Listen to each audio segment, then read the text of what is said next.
Bonjour les Vendéennes, bonjour les Vendéens. Quand on demande de citer une marque de moto, ce sont bien sûr des constructeurs allemands, japonais, américains ou italiens qui viennent à l'esprit.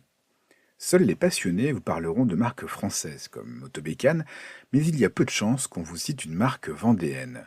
Et pourtant, dans les années 50, les établissements Guillet de Fontenay-le-Comte se classent au 5e rang des constructeurs français. Et c'est une Guillet qui remporte le Bol d'Or en 1956. Je vous explique tout ça. Cette étonnante aventure mécanique commence en 1909 quand Pierre Guillet, débitant de tabac à Fontenay-le-Comte, crée un magasin de vente et de réparation de vélos avec ses fils René et Pierre, adeptes de courses cyclistes. L'atelier est situé place de la République. L'affaire tourne bien et se diversifie, proposant également des machines à coudre, des fusils de chasse et du matériel pour les sportifs. Mais la grande spécialité de la maison reste le vélo.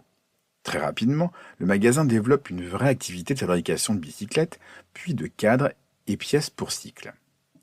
Au début des années 20, les établissements Guillet fabriquent et vendent près de 20 000 bicyclettes sous les marques Aquitania et Origon. La marque devient un symbole de qualité et plusieurs grands champions cyclistes de l'époque ne jurent que par les Origon.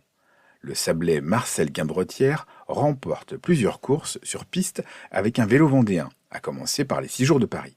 En 1928, l'entreprise s'agrandit avec des ateliers situés place du Puy-de-Vaux. Les frères emploient alors près de 400 salariés. Cette année-là, les frères Guillet passent à la vitesse supérieure avec leur premier modèle de moto, présenté au Salon de Paris. Il s'agit de motos de 175, 250 et 350 cm3 équipées de moteurs Moussard Madoz, chaises ou voisins. D'abord vendues sous la marque Origon, comme le vélo, ces motos sont commercialisées sous la marque Guillet Frères à partir de la fin des années 40. En 1950, l'activité bat son plein. Chaque année, 7000 motos sortent des ateliers Guillet. L'entreprise est à l'époque le 5e constructeur français. L'un de ses modèles emblématiques est la 175 Sport G90S, 1952-1954, une petite routière sportive réputée pour son cadre double berceau et sa suspension arrière oscillante, plus moderne que beaucoup de concurrentes. Des vedettes comme Bourvil ou Fernandel apparaissent dans les publicités de la marque. Mais question image et visibilité, c'est bien avec leur participation souvent victorieuse aux grandes compétitions sportives de l'époque que les motos Guillet font la différence.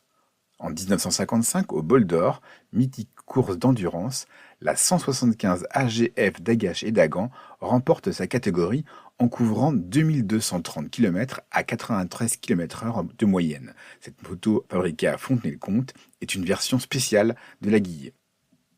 L'entreprise se lance également dans les scooters, travaillant sous licence du constructeur italien SIM. Malheureusement, 2 événements vont fragiliser l'entreprise et la conduire à sa perte.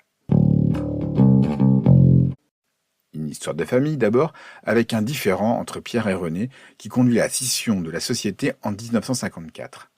Fini Guillet Frères. Place à René Guillet, installé place de Puy-de-Vaux, et Guillet SA, resté à l'adresse historique de la rue de la République. Mais le vrai coup dur, c'est l'évolution de cette société des 30 Glorieuses. Le niveau de vie augmente et les Français ont désormais les moyens de s'offrir une voiture. Les 2 roues utilitaires n'ont plus la cote. Les entreprises Guillet Frères ne résisteront pas à cette vague automobile et fermeront leurs portes en 1963.